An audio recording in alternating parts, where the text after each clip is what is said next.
Sir, कार्यक्रममा स्वागत छ। धन्यवाद, नमस्कार। यति बेला कतिको व्यस्त हुनुहुन्छ? लगभग व्यस्त हो, तर पहिला कोरोना आएको बेला जस्तो चाहिँ त्यति व्यस्त छैन। कार्यक्रम पनि सकिएको अवस्था छ, खास व्यस्त छैन अहिले। विशेष गरेर यस वर्षको आर्थिक गतिविधि भनौँ अथवा यो 2079 सालको चाहिँ भर्खरै सुरु भएको छ, 1 महिना त गयो होइन। विशेष गरेर यो कोरोनाको कहर फेरि बढ्न थालेको छ। कोरोनाको कहरको छेउछेउमा झाडापखाला भयो, डेङ्गु लगायतका विभिन्न सङ्क्रामक रोगहरू देखिन थाल्यो भन्छन् होइन। अब भक्तपुर जिल्लाको सबभन्दा ठुलो नगरपालिका क्षेत्रफलको हिसाबमा के छ चाङदाङ नगरपालिका क्षेत्रको स्वास्थ्य अवस्था? खासै त्यस्तो समस्या चाहिँ देखिएको छैन, तर सुरुमा असारको सुरु हप्तामा चाहिँ हाम्रो नगरपालिकामा पनि उपत्यकामा लगायत सबै ठाउँमा कलेरा आयो भन्ने कुरा चाहिँ व्यापक रूपमा हल्ला भएको थियो। त्यही सिलसिलामा काठमाडौँमा पनि निकै देखिएको थियो 4-5वटा केस। अनि हाम्रो नगरपालिकाको वडा नम्बर 9 पाथरीमा पनि देखियो कि भन्ने कुरा चाहिँ आशंका गरेको थियो। स्वास्थ्य सेवा विभाग तपाईँको टेकु अस्पतालले पनि चिठीहरू आदान प्रदान भएको थियो, तर वास्तवमा त्यो केस चाहिँ हाम्रो डायरिया नभइकन अरू सामान्य खालको डायरियाले त्यो बच्चा बितेको रहेछ। त्यो हाम्रो डायरिया होइन, तर अहिलेसम्म चाहिँ डायरिया भन्दा पनि कलेरा होइन, तर अहिले हाम्रो नगरपालिकामा चाहिँ कलेराको केस देखिएको छैन। हजुर, त्यसो त एकजना बिरामी बित्यो भन्दै चाहिँ गुनासो आएको थियो, त्यो चाहिँ वास्तवमा चाहिँ अरू कारणले बितेको रहेछ भन्ने बुझ्यो होइन? एकदम त्यो अरू कारणपछि हामीले पनि सोधपुछ गऱ्यौँ र हामी विभागमा पनि टेकुमा पनि हामीले चाहिँ यसको खोज तलास गर्दाखेरि चाहिँ त्यो कलेरा नभइकन अरू डायरियाको कारणले गर्दाखेरि मरेको रहेछ। यो मनसुन सक्रिय भएको बेला, पानी परेको बेला होइन, विभिन्न सङ्क्रामक रोगहरूको सङ्क्रमण बढ्छ भन्छन् होइन। त्यो हिसाबले चर्चा गर्दाखेरि के छ? अब निश्चय पनि तपाईँको यो समर मा धेरै बिरामीहरू देखिने हुन्छन्। जस्तो जाडोमा बिरामीहरू कम हुन्छ, तर सानो बुढाबुढी र सानो बच्चालाई दुःख दिन्छ। अहिले चाहिँ तापक्रमको उतार चढाव वास्तवमा अहिले ग्लोबल वार्मिङले चाहिँ म्याक्सिमम छोइसकेको छ। हामी कहाँ हेर्नुहोस् न, अहिले यो तराई जस्तो गर्मी भइसकेको छ। त्यस्तो कारणले गर्दाखेरि लामखुट्टेले आउने डेङ्गुको कुराहरू भयो होइन। जन्म यो अरू लामखुट्टेले टोकेर आउने विभिन्न किसिमको रोगहरू काठमाडौँ उपत्यकामा देखिरहेको छ, तर हामी कहाँ छैन। अहिले चाहिँ डेङ्गु पनि अलि अस्ति वडा नम्बर 7मा देखियो कि भनेर एउटा हल्ला भएको थियो। पोजिटिभ हामीले फोन गर्दाखेरि त्यो मान्छेसँग सम्पर्क चाहिँ भएन, तर उहाँ चाहिँ बाहिर हाम्रो भक्तपुर यो चाङदाङ नगरपालिका नबसिकन चाहिँ काठमाडौँमा बसेर चाहिँ व्यापार व्यवसाय गर्ने रहेछ, तर यतातिर आएको न। तर मान्छे चाहिँ डेङ्गु पोजिटिभ भएको थियो, त्यसले सार्न नि कसैले सार्न पाएको थिएन। अब ग्लोबल वार्मिङको कारणले गर्दाखेरि पक्का पनि अहिले पहिलाभन्दा चाहिँ हाम्रो उपत्यकामा नआउने खालका त्यहाँ रोगहरू धेरै देखिएको छ, तर चाङदाङ नगरपालिकामा त्यस्तो किसिमको सङ्क्रमित भएको देखिँदैन। फेरि अस्ति वडा नम्बर 2 देवाकोटमा पनि डायरिया अथवा कलेरा देखियो कि भनेर चाहिँ हामी मतलब त्यसो हल्ला आएको थियो। पत्रकार तपाईँहरू जस्तो पत्रकारले पनि सोधिरहनु भएको थियो, तर फेरि उसलाई पनि डिटेलमा जाँदाखेरि चाहिँ उहाँलाई पनि कलेरा होइन, खासै त्यो समस्या होइन, तर वातावरणले चाहिँ रोगग्रस्ती बनाएको छ। तर पनि चाङदाङ नगरपालिकामा अहिले यो मौसममा त्यस्तो किसिमको चाहिँ क्षतिग्रस्त बनाइसकेको छैन। हजुर, भनेको नि छ नि, मानिसहरूमा जब सङ्क्रमण हुन्छ, रोग लाग्छ, उसले थ्याक्न नसक्ने भएपछि मात्रै अस्पताल आउँछ, स्वास्थ्य कार्यालय आउँछन्, त्यसपछि मात्रै जानकारीमा आउँछ भन्छन् होइन। अनि अरू इम्युनिटी पावर बढेको मान्छेहरूले त घरमै बसेर उपचार गर्छन् र त्यो सङ्क्रमण भएको फैलिएको भन्ने कुरा नि जानकारी हुँदैन भन्छन्, जसको कारणले समुदायभित्र फैलिएर आउँछ भन्छ नि। के छ यहाँ स्वास्थ्य कार्यालय चाङदाङ नगरपालिकाको प्रमुख हिसाबमा यो समुदाय स्तरमा फैलिने त्यस्ता रोगहरूको नजिकबाट कसरी समीक्षा गर्नुहुन्छ? खासमा पहिला चाहिँ त्यस्तो थियो होइन, तर अहिले आएर चाहिँ मान्छेहरू एकदमै सूचनाको उपयोग गर्ने भइसकेको छ। मैले अघि पनि भने 9 नम्बर वडाको चाहिँ त्यो पखालाको कारणले मरेको कारण चाहिँ तुरन्तै यो कलेरा आयो भनेर चाहिँ हल्ला भएको थियो, तर त्यो हामी एकदम डिटेलमा स्टडी गर्दाखेरि त्यो कलेरा होइन अर्कै कारणले भनेको कुरा नै प्रष्ट भयो। त्यस कारणले गर्दाखेरि अहिले हाम्रो जुनसुकै ठाउँमा पनि रोग लाग्यो भनेर चाहिँ चुप लागेर बस्ने अवस्था चाहिँ छैन। मान्छेहरू चाहिँ अहिले सूचनाको यो समय भएको हुनाले चाहिँ कसैले पनि घरमा लुकाई बसेको छैन। अनि एउटा चाहिँ स्वास्थ्य शाखाको प्रमुखको नाताले हैसियतले के भन्न चाहन्छु भन्दाखेरि मलाई लाग्छ फेसबुकमा पनि हामीले विभिन्न किसिमको सूचनाहरू दिने, टेलिफोन पनि जस्तो कोरोनाको टाइममा पनि हामीले चाहिँ कसैलाई कोरोना पोजिटिभ भयो भने सम्पर्क गर्ने भनेर हामीले फोन नम्बर दिइरहेको सबैको स्वास्थ्य चौकीका सबै साथीहरूको हाम्रो फोन नम्बर छन्। र कथम कदाचित कसैलाई केही स्वास्थ्य सम्बन्धी समस्या आउने बित्तिकै बिहान बेलुका दिउँसो राति कुनै पनि बेला फोन आउँछ। त्यो फोनको आधारमा उहाँलाई चाहिँ सही सूचना दिएर त्यो समस्या समाधान हामीले गर्ने गरेका छौँ। अहिले त वडा वडामा स्वास्थ्य कार्यालय अथवा स्वास्थ्य चौकी अवधारणा आइसकेको छ। विद्यालयहरूमा नर्सको व्यवस्था हुन थालेको छ होइन।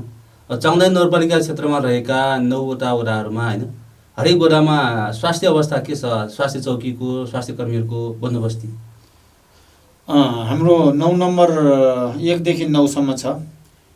3 वडाहरूमा चाहिँ नेपाल सरकारले चाहिँ एउटा वडामा एउटा स्वास्थ्य संस्था भनेको हिसाबले चाहिँ 9वटा स्वास्थ्य संस्थाहरू स्थापना भइसकेको छ। अब त्यसमा पनि तपाईँको वडा नम्बर 3मा सहरी स्वास्थ्य केन्द्र भनेर एउटा थपिएको छ। अनि वडा नम्बर 8 मतलब भौतिक पूर्वाधार भौगोलिक स्थितिको आधारमा चाहिँ हामीले चाहिँ अर्को एउटा स्वास्थ्य संस्था स्थापना गरेको छ। तपाईँको वडा नम्बर 8मा पनि हामीले चाहिँ सहरी स्वास्थ्य केन्द्र एउटा स्थापना गरेको जम्मा गर्दाखेरि 11वटा स्वास्थ्य संस्थाहरू छन्। सबै ठाउँमा चाहिँ स्टाफहरू पुग्छ। उहाँहरूले चाहिँ दैनिक रूपमा चाहिँ बिरामीहरू चाहिँ हेरिरहेको छ। अस्ति हामीले यो मौसम परिवर्तन हुने बित्तिकै विशेष त यो पखालाको टाइममा चाहिँ हरेक दिन स्वास्थ्य संस्थामा कतिजना पखालाको केसहरू आयो दैनिक रूपमा हामीले चाहिँ उहाँहरूसँग रिपोर्ट लिएका थियौँ र यो रिपोर्ट हामीले जिल्ला स्वास्थ्य कार्यालयमा पनि पठाउने गरेका थियौँ। त्यो हिसाबमा चाहिँ कुनै किसिमको चाहिँ धेरै सङ्ख्यामा चाहिँ त्यो भएको पनि छैन। अनि अर्को कुरा चाहिँ स्वास्थ्य संस्थाहरूमा चाहिँ हामीले आवश्यकता सामानहरू औषधिमूलक कुराहरू पनि हामी प्रशस्त मात्रामा दिने गरेका छौँ। निःशुल्क हुन्छ कि सशुल्क हुन्छ स्वास्थ्य चौकीबाट दिने औषधिहरू? सबै निःशुल्क हो। नेपाल सरकारले स्वास्थ्य संस्थाहरूमा अस्पतालमा चाहिँ यति थरीका स्वास्थ्य औषधिहरू निःशुल्क भनेको छ। त्योभन्दा पनि बढी हामीले चाहिँ खरिद गरेको पनि नेपाल सरकारले प्राप्त गरेको पनि औषधिहरू चाहिँ प्रशस्त मात्रामा छ। अहिले त्यस्तो किसिमको समस्या परेको छैन। डाक्टरी परामर्श अथवा चेक जाँचका साथै निःशुल्क रूपमा औषध पनि वितरण भइरहेछ? सबै ठाउँमा चाहिँ हामी निःशुल्क औषधि भइरहेको छ। अस्पतालमा पनि अब अस्पताल त अहिले तपाईँहरू म सबैको जानकारीको लागि के भन्न चाहन्छु भने चाङनारायण अस्पतालमा अहिले डक्टरको सङ्ख्या अलिकति कम भएको छ। हामी तुरुन्तै त्यसको पनि व्यवस्था गर्दैछौँ। त्यहाँ पनि तपाईँको चाहिँ ल्याब को व्यवस्था एकदमै उच्च स्तरीयको छ। तपाईँको चाहिँ एक्सरे पनि राम्रै खालको छ त्यहाँ होइन। सबै साथीहरूले चाहिँ सबै जनताहरू अथवा चाहिँ नागरिकहरूले चाहिँ नगरपालिकाको अस्पतालमा गएर सेवा लिन जाँदाखेरि चाहिँ धेरै फलदायी हुन्छ। र प्लस अर्को चाहिँ बिमाको पहिलो स्वास्थ्य बिमा हामीले गराउँदै थियौँ। गत साल पनि 50%मा हामीले गरेको, यसपालि पनि अहिले विपन्नलाई 100% गर्दैछ। र पहिलो हाम्रो चाहिँ उपचार केन्द्र भनेको चाङनारायण अस्पतालमै राखेको छ। त्यहाँ बिमाको औषधि पनि उपलब्ध भइरहेको छ। हजुर, अहिले जे जति औषधहरू वितरण भइरहेको छ बिरामीहरूलाई चाहिँ पर्याप्त रूपमा पुग्छ भन्ने हो कि होइन? कतिपय अवस्थामा चाहिँ निःशुल्क औषधिले धान्दैन, बेसीमा पर्दैन भनेर चाहिँ बाहिर किन्नुपर्ने अवस्था पनि छ भन्छन् होइन? अब नगरवासीहरूको स्वास्थ्य उपचारको लागि आउँदाखेरि उहाँलाई कतिको पर्याप्त हो? अब यसमा के समस्या छ भन्नु होला भने बिरामीले खाइरहेको औषधि अथवा चाहिँ डाक्टरले कहिलेकाहीँ अथवा चाहिँ स्वास्थ्य कर्मीले के गर्छ भन्दाखेरि औषधिको चाहिँ तपाईँको जेनेरिक नेम नलेखिकन ट्रेड नेम लेखिदिन्छ। ट्रेड नेम लेखिदिएपछि अनि बिरामीले जुन चाहिँ लेखेको त्यही औषधि खोज्छ। तर अस्पतालमा स्वास्थ्य चौकीमा औषधि चाहिँ छ तर त्यो जेनेरिक नेममा मिल्छ, ट्रेड नेममा मिल्दैन। ट्रेड नेममा मिल्दैन, नमिलेपछि के हुन्छ भने डाक्टरले लेखेको औषधि त्यहाँ छैन भनेर भन्छन्। एउटा समस्या छ। उदाहरणको लागि हामीसँग अहिले चाहिँ यो नसर्ने रोगहरू जस्तो मुटु रोगीहरूको प्रेसरको रोगको लागि, अनि चिनी रोगको लागि, त्यसपछि चाहिँ दम खोकीको लागि होइन, अनि त्यसपछि चाहिँ यो नसर्ने रोग अरू औषधिहरू हामी थप उपलब्ध गराउँदैछौँ। त्यसमा चाहिँ पहिला डाक्टरले अस्पतालमा गएर चाहिँ प्रेसरको लागि भनौँ न, प्रेसरको लागि औषधि उसले किन्छ अनि त्यो औषधि चाहिँ स्वास्थ्य चौकीमा खोज्छन्। हामीले त प्रचार गऱ्यौँ प्रेसरको पनि औषधि छ भनेर। गर्दाखेरि के हुने रहेछ भने एक थरीको नामको प्रेसरको औषधि मात्र त्यही हो, कम्पनी मतलब त्यो भित्रको औषधिको नाम त्यही नै हो। तर बिरामीले के सोच्ने भन्दाखेरि उसलाई डक्टरले लेखिदिएको जुन चाहिँ नामको औषधि हो त्यही पिलाउनुको, त्यही हेर्न खोज्नुहुन्छ। तर वास्तवमा चाहिँ त्यही औषधि हो, खाए केही फरक पर्दैन, अनि अर्को नामको औषधि हुन्छ लान खोज्नुहुन्न। त्यस कारणले गर्दाखेरि औषधि अभाव भयो भन्ने कुरा पनि गर्छन्। तर मैले के सूचना दिन चाहन्छु भन्दाखेरि जस्तो एम्लोडिपिन भन्ने औषधि त 5 mg को, अब त्यसमा चाहिँ ट्रेड नेममा चाहिँ माइलोड भनेछ, एम्लोड भनेछन्, धेरै नामहरू छन् त्यहाँ। तर बिरामीहरूले के गर्नुपर्छ भन्दाखेरि अब सक्नेले त किनेर बजारबाटै खरिद गर्दाखेरि केही फरक नपर्ला, तर जसले सक्दैन, जसलाई औषधि किन्नलाई गाह्रो हुन्छ, उहाँहरूले चाहिँ एम्लोडिपिन भन्ने औषधि चाहिँ यदि त्यहाँ लेखिएको छ भने हाम्रो अस्पतालमा स्वास्थ्य चौकीहरूमा चाहिँ एम्लोडिपिन नै पाइन्छ। तर त्यो माइलोड एम्लोड भन्ने होइन कि त्यो एम्लोडिपिन भन्ने औषधि चाहिँ स्वास्थ्य कर्मीले देखाएर त्यो औषधि यो औषधि हो भनेर चाहिँ उहाँले चाहिँ कन्भिन्स भएर लिनुभयो भने चाहिँ हाम्रो स्वास्थ्य चौकीहरूमा चाहिँ त्यस्तो औषधिहरू ती कुराहरू चाहिँ आम समुदायमा जानकारी पनि हुँदैन पक्कै पनि होइन। उहाँहरू सबैलाई चाहिँ यो विषयमा जानकारी हुँदैन, स्वास्थ्य कर्मीहरू मात्र यो विषयमा जानकारी होला। उहाँले पनि अब सम्झाउन सक्नुपर्ने होला होइन। जो बाहिर किनै पर्छ भने छैन, निःशुल्क रूपमा उपलब्ध भएको त दिन सकिन्छ होला नि होइन।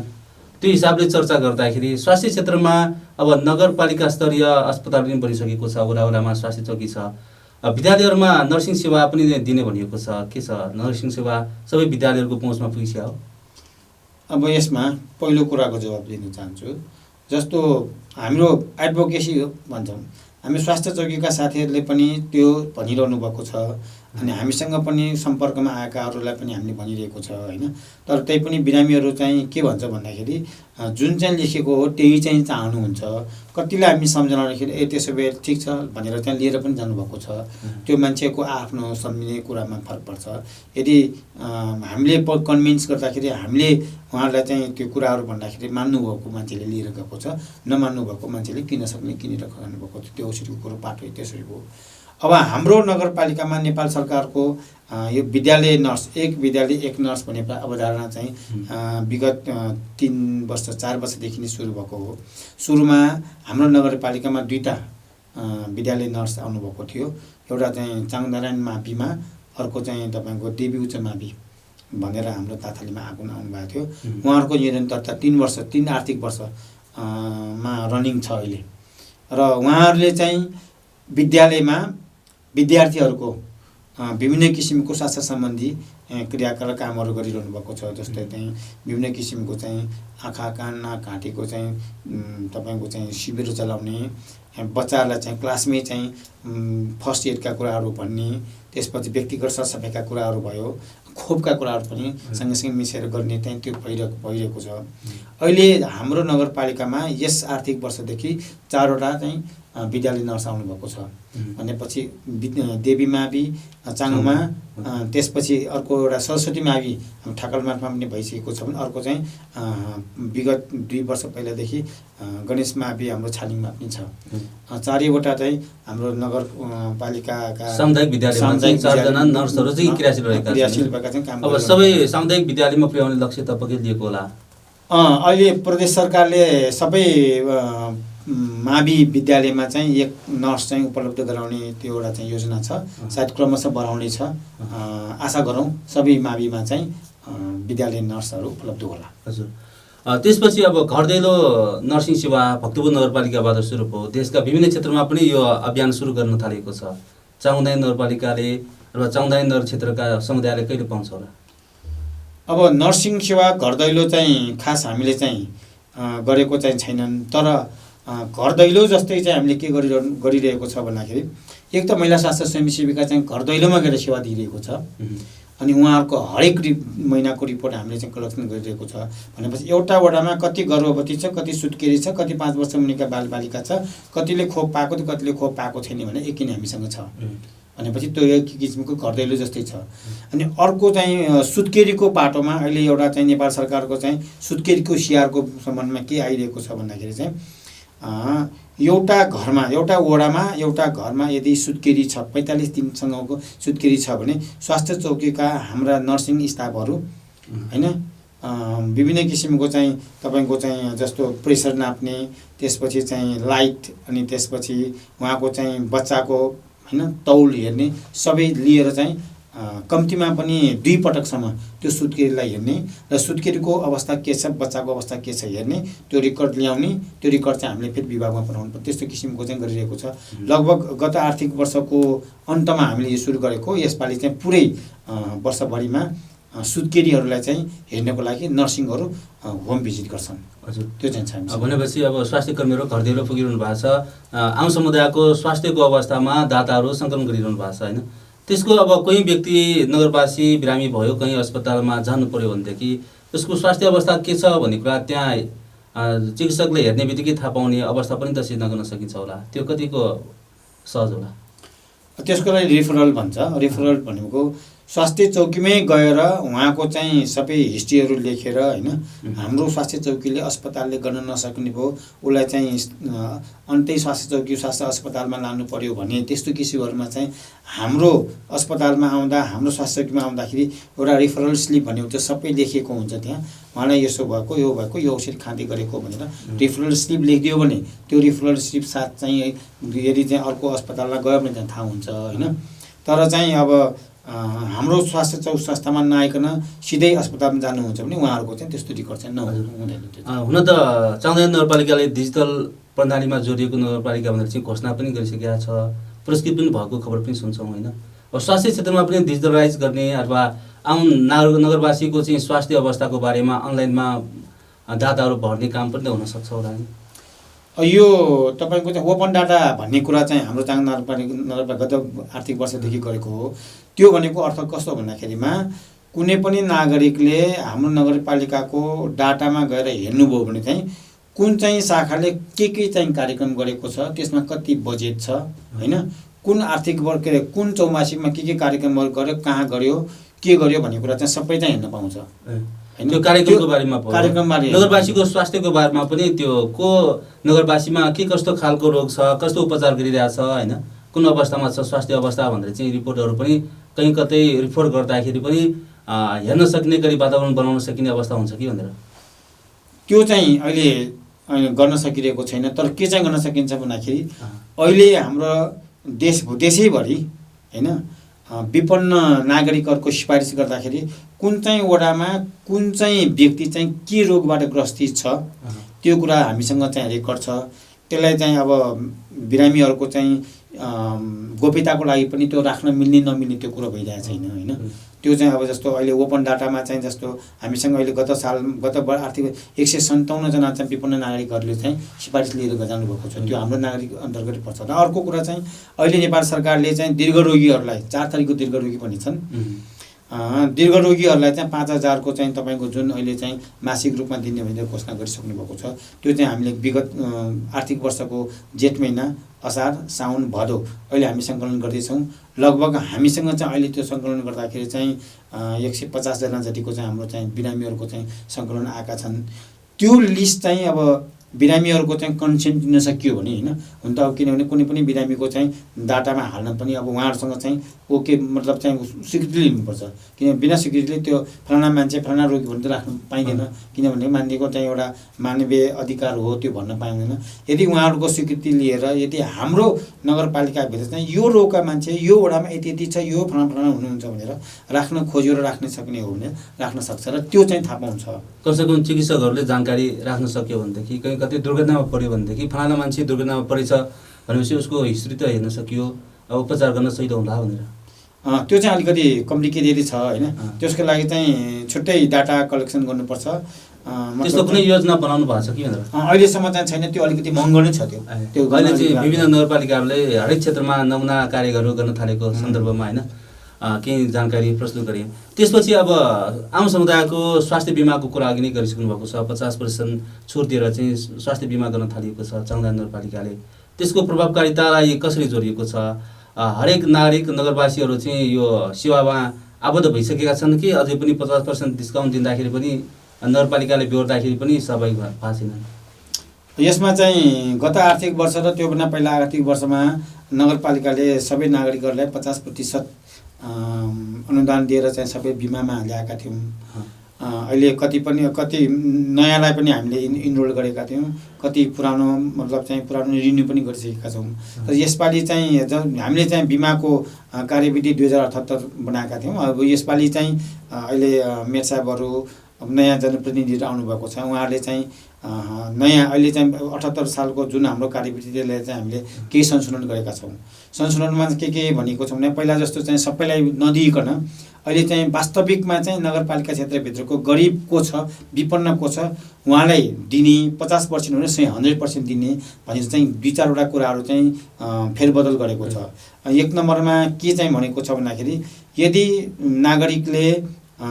नागरिकका सदस्य नेपाल सरकारको कुनै जागिरमा हुनुहुन्छ भने उहाँ विपन्नमा पर्नु भएन। अनि कुनै पनि परिवारले आफ्नो घर वरिपरि व्यवसाय गरेर बसेको छ भने पनि उहाँ चाहिँ विपन्नमा पर्नु भएन।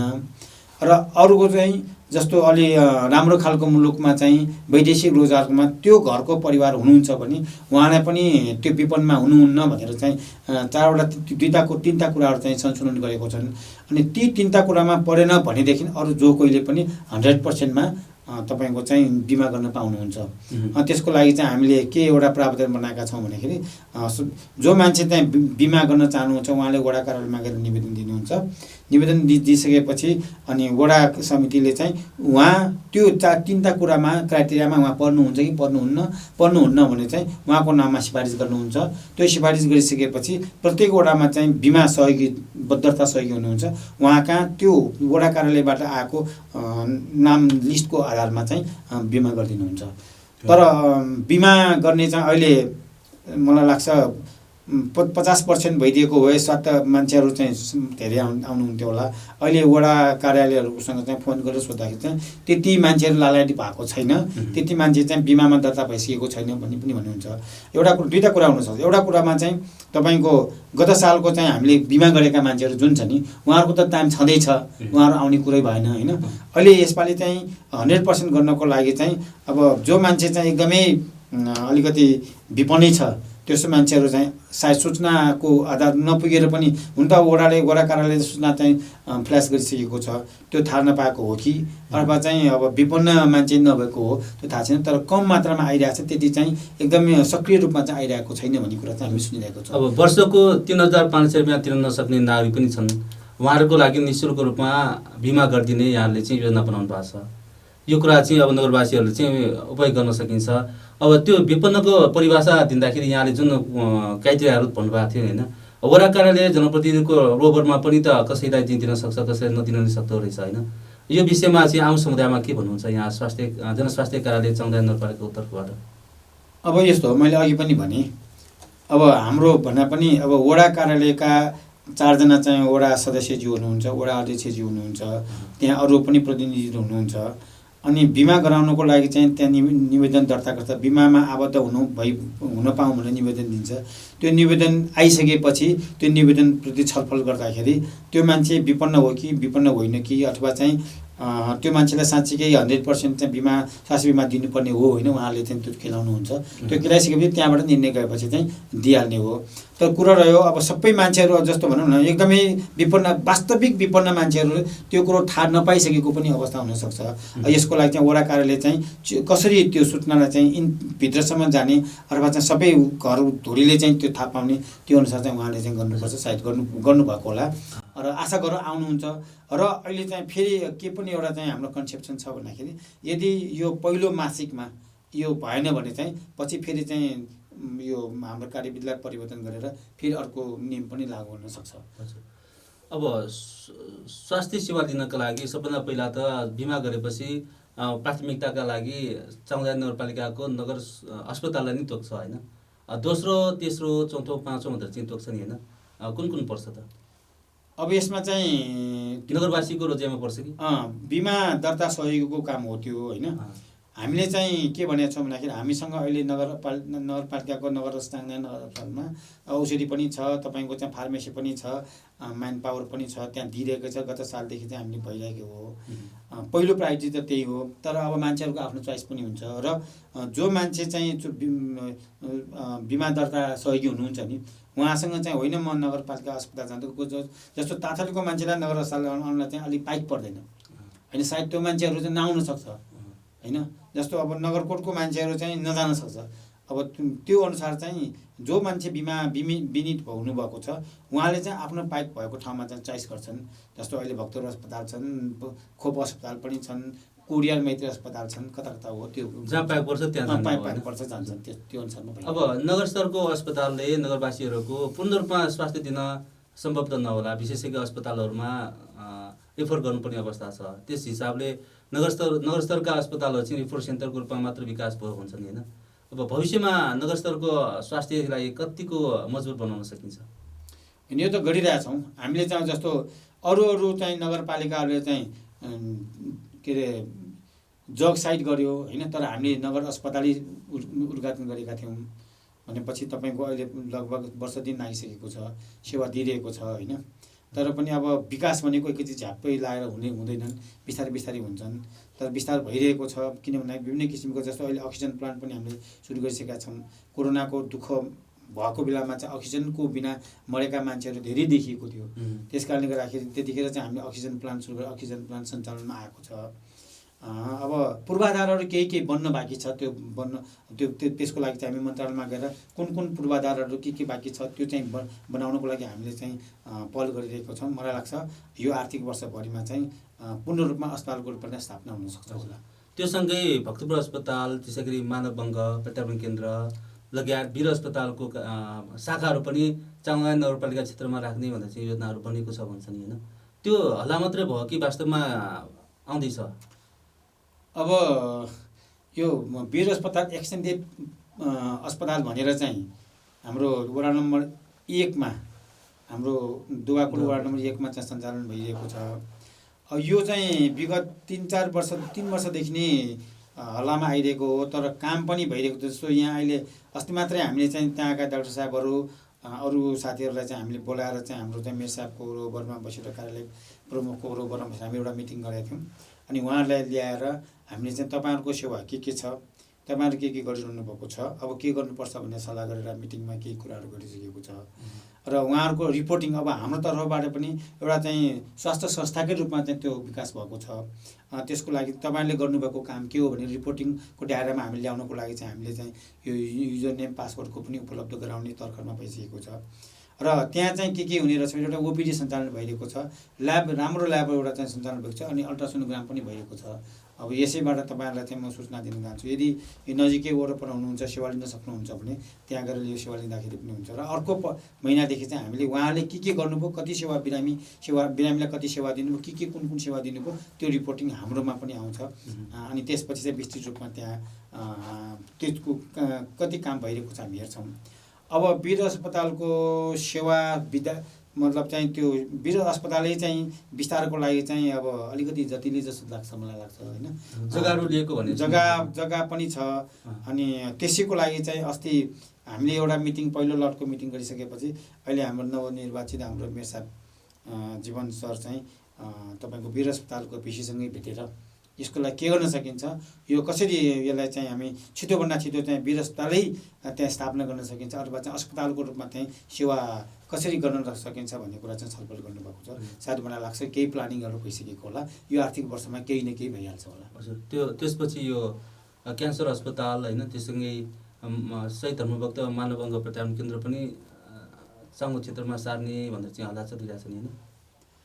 एकताका मानव अङ्गको लागि एउटा शाखा जस्तै खोल्ने भनेर कुरा भएको थियो। जग्गाको लागि चाहिँ धेरै पहल पनि भएको थियो। बागेश्वरीमा 7 नम्बर वडामा त्यहाँका जग्गा चाहिँ उपलब्ध गराउने कुरा भइसकेको थियो। तर त्यसलाई फेरि कता जग्गाको चाहिँ तपाईँको त्यो भवन बनाउन नमिल्ने जस्तो भएको हुन चाहिँ वडा नम्बर 3 चौखेलमा लाउने के भन्ने कुरा भयो। त्यसको चाहिँ विस्तृत रूपमा चाहिँ जानकारी चाहिँ मलाई छैन होइन। तर बनाउने हो भन्ने कुरा चाहिँ भइरहेको छ। यसको कहाँ कसरी टुङ्गो लागेको छ मलाई त्यो चाहिँ थाहा छैन। भन्नुपर्दा चाहिँ यति बेला चाहिँ चाङलाइन नगरपालिका क्षेत्रमा स्वास्थ्य क्षेत्रमा विभिन्न अस्पताल बनाउने योजनाहरू बनिएको थियो, पटक बनेको थियो, तर पूर्ण रूपमा कार्यान्वयनमा आएको छैन। विशेष गरेर चाङलाइन त ताँथरीदेखि दुवाकोटसम्म छ, अलि लामो खालको छ होइन। त्यो क्षेत्रमा स्वास्थ्य क्षेत्रलाई ध्यान दिँदाखेरि दुवाकोट र झौखेलतिर मात्र किन केन्द्रित भयो होला? अब यसको लागि चाहिँ त्यो तपाईँको कुरा सही नै हो। किन भन्दाखेरि उता तपाईँको चाहिँ उत्तरतिर पूर्वतिर चाहिँ तपाईँको केएमसी छ होइन, तपाईँको अब वीरस्थालै बन्दै छ, नगरपालिकाको अस्पताल पनि त्यही भएको छ। त्यही भएको हुनाले चाहिँ यसपालिको नगर परिषद 11औं नगर परिषद भन्नु पर्यो होइन, नगर परिषदले चाहिँ तपाईँको यो हाम्रो चाहिँ पूर्वी भेगमा पनि अलिकति चाहिँ राम्रो खालको अथवा चाहिँ सुधारिएको स्वास्थ्य सेवा उपलब्ध गराउनुपर्छ भनेर चाहिँ नगर परिषदले पास गरेर अहिले वडा नम्बर 8 हाम्रो चाहिँ सुनाल स्वास्थ्य चौकीलाई चाहिँ स्तर उन्नति गरेर त्यहाँ पनि डाक्टरको सेवा अनि अलिकति फेसिलिटी सोफिस्टिकेट अलिकति राम्रो खालको सेवा दिने भनेर चाहिँ निर्णय भएको छ। यसपालि सायद त्यो पनि हुन्छ होला। त्यसले गर्दाखेरि केही हदमा चाहिँ पूर्वीय क्षेत्रमा पनि स्वास्थ्य सेवाको चाहिँ केही आशाहरू पलाउला। हजुर, अब जनस्वास्थ्यको सवालमा हरेक स्थानीय तहहरूले आफ्नो स्वास्थ्य संस्थाहरू अस्पतालहरू बनाउन थालिरहेको प्रसङ्गमा यो नजिकैको नगरवासीहरूलाई चाहिँ आफ्नो नगरपालिकाभित्रै जाने कि छिमेकी नगरपालिकामा जाने कि भन्ने दुविधा कतिको हुँदो रहेछ?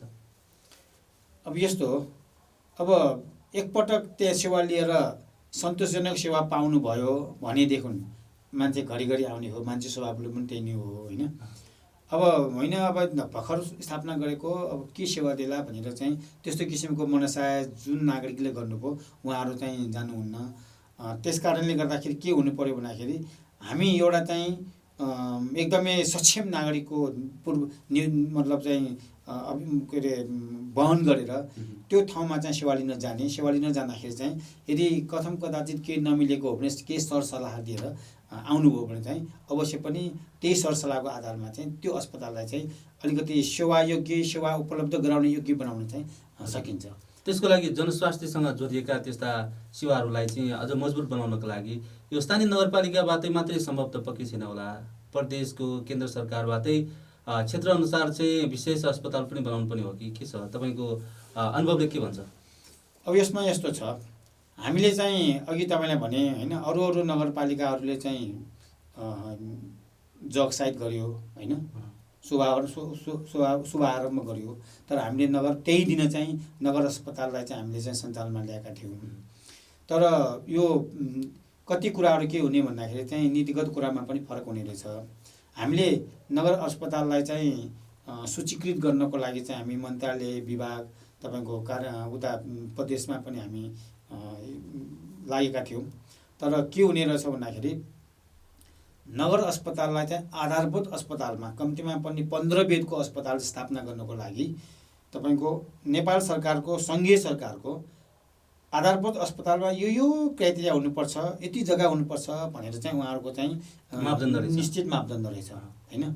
त्यो मापदण्डलाई मिट गरिसकेपछि त्यो मापदण्ड भइसकेपछि मात्र सङ्घीय सरकारबाट चाहिँ बजेट पनि पठाउने अनि त्यसपछि सङ्घीय सरकारबाट चाहिँ कर्मचारी पनि खटाउनुपर्ने हुने रहेछ होइन। अहिले जे जति गरिरहेको छ त्यो त हाम्रो नगरपालिकाले गरिरहेको छ।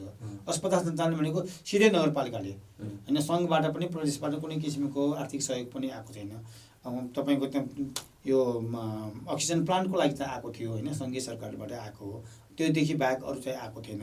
यसको लागि चाहिँ हामीले अब त्यसको डिपिआर तपाईँको चाहिँ सङ्घीय सरकारले आधारभूत अस्पतालको लागि कस्तो किसिमको चाहिँ डिपिआर बन्नुपर्छ त्यो डिपिआर बनाउनको लागिरहेका छौँ। र त्यो डिपिआरमा चाहिँ कुन के नपुग्छ त्यो चाहिँ हामीले चाहिँ दिएर मन्त्रालयमा पेश गरेर त्यसपछि त्यो अनुसारको चाहिँ बजेट उपलब्ध भएपछि हाम्रो नगर अस्पताल पनि आधारभूत अस्पतालमा परिणत हुन्छ र सङ्घीय सरकारले चाहिँ सूचीकृत गर्छ र त्यसपछि सङ्घीय सरकारले चाहिँ म्यान पावर त्यसपछि के चाहियो सबै दिनुहुन्छ। त्यो प्रोसेसमा छौँ हामी, भइसकेको छैन। अब आजको कुराकानीको अन्तमा यति बेला कोरोना फेरि बढ्न थालेको छ, नगरवासीमा कोरोना विरुद्धको बुस्टर डोज लाउने क्रम जारी नै छ पक्कै पनि होइन। के छ 14 नगरपालिका क्षेत्रका नगरवासीमा कतिको सङ्क्रमण छ, कतिले पूर्ण रूपमा खोप लाए, कतिले लाउन पाएका छैनन्, कस्तो हुँदैछ? अब यसको लागि त हामीले फागुनको 27 गते गत सालको 96.31% व्यक्तिहरूलाई एउटा न एउटा डोजको लगाइसकेको र हाम्रो नगरपालिकाले कोभिड खोपमुक्त युक्त नगरपालिका घोषणा गरेको तपाईँलाई थाहा छँदैछ। त्यसपछि पनि हामीले 5 वर्षदेखि 11 वर्ष होइन, 12 वर्षदेखि 17 वर्षको, 17 वर्षदेखि सबै मान्छेलाई चाहिँ हामीले सबै खाले जुन खोपहरू उपलब्ध छ त्यो हामीले खोप लगाउन छोडेकै छैनौँ। अहिले पनि हाम्रो स्वास्थ्य संस्थामा तपाईँहरू जानुभयो भने अहिले कोभिडको भेरोसिल खोप पाइन्छ। तपाईँको चाहिँ 12-17को पनि तपाईँको चाहिँ खोप पाइन्छ र 5-11को पनि खोप पाइन्छ। सबैलाई खोप लगाइदिएको छ। खोपमा हामी कुनै पनि कन्डिसन गरेको छैन। मलाई लाग्छ औषधि दिनेदेखि दोस्रो काममा चाहिँ स्वास्थ्य चौकीका हाम्रो साथीहरूले चाहिँ खोप दनादन लगाइरहेका छन्। यद्यपि कोरोना सङ्क्रमित दिन प्रतिदिन बढिरहेको छ नि होइन? अब सायद मलाई लाग्छ अब हामीले पनि हाम्रो नगरपालिकाभित्र कति केसहरू बढिरहेको छ भने हामीले वाच गरिरहेका छौँ होइन। गत सालमा अब यतिखेर चाहिँ हाम्रो एकदमै व्यापक रूपमा भेटिएको छ। तर अहिले चाहिँ खाली चाहिँ भएको होइन, एकजना दुईजना कहिलेकाहीँ फाटफुट बढेको छिटपुट बढेको छ। र अहिले मान्छेले के जानेको छ भन्दाखेरि कोरोना पोजिटिभ हुने बित्तिकै एक त सरकारले अफिसले पनि बिदा दिइहाल्छ, आइसोलेसनमा बसिहाल्छ। त्यो आइसोलेसनमा बसेका छन्। यदि कथम करी कसैलाई केही समस्या पऱ्यो भने एम्बुलेन्सको समस्या पऱ्यो अथवा औषधिको समस्या पऱ्यो अथवा चाहिँ कुनै अक्सिजनको समस्या पऱ्यो तुरन्त सम्पर्क गर्नु भनेर हामीले चाहिँ सूचनाहरू पनि जारी गरेका छौँ। र एकदमै छिटपुट रूपमा खास छैन, हप्तामा एकजना हप्तामा दुईजना मात्र देखि परेको छ। यो चाहिँ मलाई लाग्छ हामीसँग पनि रुगाखोकी त हो नि यो होइन। पहिला रुगाखोकी, अब यो रुगाखोकीको रूपमा लिइसकेको छ। र हाम्रो अहिले जनताहरूमा पनि मलाई लाग्छ कोभिडको खोपले गर्दाखेरि चाहिँ इम्युनिटी पावर बढेको हुनाले पनि त्यसले त्यति क्षति पुर्याउन सकेको छैन। त्यो त्यति चाहिँ विकराल रूपमा मान्छेको जानै स्थिति नआएको हुनाले चाहिँ मान्छेलाई त्यस्तो समस्या सञ्चाप पनि भएको छैन। र हामी पनि डराउनु पनि आवश्यक छैन। तर सामाजिक रूपमा कोरोनाकोबाट रोक्नको लागि के कुराहरू अपनाउनु पर्यो त्यो अपनाउनु त यथा सम्भव भएसम्म लगाउने होइन। तर कसैलाई चाहिँ पोजिटिभ भयो भने पनि नआतिकन सम्बन्धित ठाउँमा फोन गरेर उपचारको लागि गर्नुभयो भने त्यो समस्याको रूपमा देखिएको छ, त्यो समस्या समाधान भइदिएको छ। अब कोरोनाको सङ्क्रमण भयो भनेदेखि निःशुल्क रूपमा उपचारको व्यवस्था अझै पनि छ भन्छन् होइन? यो बेला चाहिँ आम समुदायमा आजको कुराकानीमा जनस्वास्थ्य शाखा चौधरी नगरपालिकाको तर्फबाट भन्नुपर्ने कुरा, अब सबै जनताहरू अथवा सबै नागरिकहरूले चाहिँ अलिकति आफ्नो स्वास्थ्यको लागि चाहिँ एकदमै होसियार त भन्नैपर्छ होइन। अब होइन मलाई केही पनि हुँदैन भनेर पनि हुँदैन, फेरि डराएर पनि हुँदैन यसमा होइन। अब सामाजिक रूपमा चाहिँ अहिले यो कोरोनाको लागि बच्नको लागि के हाम्रो चाहिँ उपायहरू अपनाउनु पर्ने त्यो त यता अक्षरश लागू गर्नैपर्छ, लगाइरहनुपर्छ। जस्तो हात धुने, मास्क लाउने, हुलमा नजाने, यस्तो त गर्नै पर्यो। र के हुन्छ भन्दाखेरि जस्तो चाहिँ दीर्घरोगीहरू 60 वर्ष नआएका दीर्घरोगीहरू अनि बच्चामा अथवा कम उमेरको मान्छे पनि त्यो रोगी भइरहेको छ, इम्युनिटी पावर जस्तो समस्या छ त्यसलाई चाहिँ एकदमै पिलेको छ। त्यस्ता मान्छेहरू सकेसम्म हुलमा नजाने, यो कुराहरू चाहिँ हामीले चाहिँ गर्नु पर्यो। र अरू थप समस्याहरू केही भयो भने चाहिँ अब नेपाल सरकारले पनि कोरोना भएको मान्छेलाई चाहिँ निःशुल्क उपचारको लागि घोषणा गरिसकेको छ, त्यो गरिरहेको छ। कोही मान्छेहरू जो चाहिँ प्राइभेटमा जान्छन् उपचार गर्दाखेरि अझै पनि दिनमा 1 लाख खर्च गएको छ भन्ने कुरा चाहिँ अहिले सुन्नमा आइरहेको छ। त्यतातिर त नजाउँ, हामी पहिला बचौँ, हामी आफू बचौँ, बचेपछि खासै समस्या पर्दैन। र यदि कदाचित समस्या परेछ भने चाहिँ नगरपालिकामा सम्पर्क गर्नुहोला। हामीले चाहिँ सकेको चाहिँ हामी सहयोग गर्छौँ। यसमा चाहिँ हामी सेवा गर्नको लागि हामी पछि भन्ने छैन। हस्, यो जानकारी सन्देशको लागि सरलाई धेरै धन्यवाद। मलाई पनि यो विविध चाङदानको नगरपालिका स्वास्थ्य सम्बन्धमा चाहिँ तपाईँले चाहिँ मलाई यहाँ बोलाएर चाहिँ सोध्नुभयो र मैले पनि भन्न पाएँ, सूचनाहरू दिन पाएँ। यसको लागि पनि यो मौका दिनुभएकोमा पनि तपाईँलाई चाहिँ धेरै धेरै धन्यवाद दिन चाहन्छु।